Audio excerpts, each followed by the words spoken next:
Assalamu alaikum.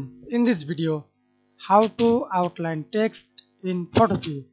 First of all, open your photopea, then create a new project or already added this whole project, then create a new layer, select the text, right click and type tool, then use text color. Example, I use the color text white or red.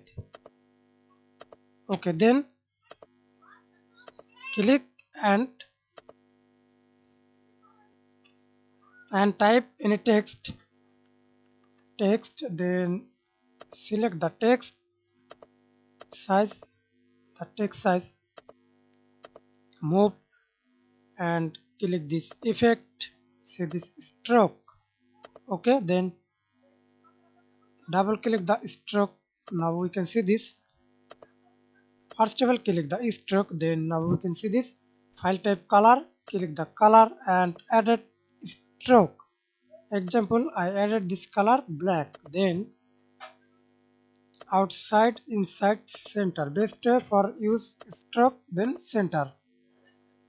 And see this, increase the stroke size.